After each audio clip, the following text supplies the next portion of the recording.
Kisah tentang Abu Dzar Al-Ghifari. Abu Dzar Al-Ghifari terlahir dari suku Ghifar. Keluarganya merupakan perampok. Karena itu, Abu Dzar Al-Ghifari yang dikenal sebagai Jundab juga bekerja sebagai perampok. Tetapi sebenarnya hatinya baik. Pada akhirnya, ia insyaf dan berhenti merampok, kemudian sangat menyesali perbuatannya. Ia juga mengajak teman-temannya untuk berhenti yang menyebabkan amarah warga sekitarnya sehingga ia diminta meninggalkan tanah kelahirannya. Kemudian, ia memulai hijrah pertamanya.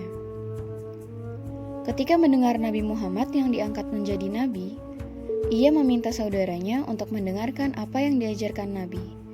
Tetapi, ia tidak puas dengan apa yang diberitahukan saudaranya dan memutuskan untuk berangkat ke Mekah. Ia sering mengunjungi Masjidil Haram agar dapat menemui Nabi Muhammad. Akhirnya, ia berkesempatan untuk menemui Nabi dan masuk Islam. Ia mengikuti kemanapun Nabi Muhammad hijrah. Ia tak gentar dan semangat dalam mengajarkan kebenaran. Ia adalah maha guru prinsip hidup sederhana. Ia adalah orang pertama yang memberi salam kepada Nabi dengan salam Islam. Ia selalu jujur dan menepati janji seperti Isa bin Maryam. Nabi Muhammad juga mengatakan bahwa tidak ada orang yang lebih jujur dan menepati janji daripada Abu Dzar. Ia juga seorang mujahid. Saat perang Tabuk, ia tertinggal Rasul dan sahabat, tetapi ia menyusul dengan berjalan kaki. Abu Dzar dan keluarganya tinggal di Rabzah. Istri dan anak laki-lakinya meninggal terlebih dahulu. Kemudian Abu Dzar jatuh sakit. Rabzah adalah daerah yang terisolasi dari peradaban. Hanya ia dan keluarganya yang tinggal di sana. Sumber makanannya juga hanya daging unta yang mengantarkannya ke Rabzah. Sehingga mereka terpaksa memakan rerumputan yang ternyata beracun. Ia kesepian karena hanya tinggal dengan putrinya. Beberapa orang datang setelah mengetahui bahwa Abu Dzar sakit.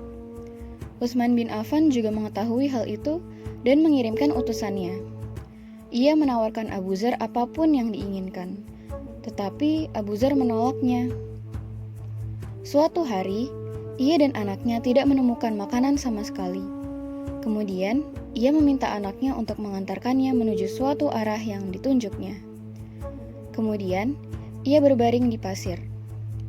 Anaknya menangis karena tidak tahu harus apa, karena tidak memiliki kain kafan, tidak bisa menguburkan, dan tidak ada orang di sekitarnya. Kemudian ia menceritakan ucapan Rasulullah tentang orang yang mati di padang pasir dan akan dihampiri orang beriman.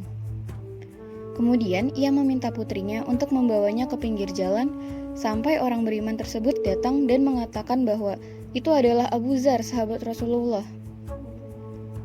Kemudian benar, Abdullah bin Mas'ud dan rombongannya datang dan menemukannya.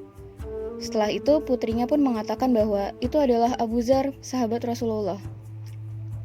Kemudian Abdullah bin Mas'ud dan rombongannya terkagum karena ucapan Nabi Muhammad benar.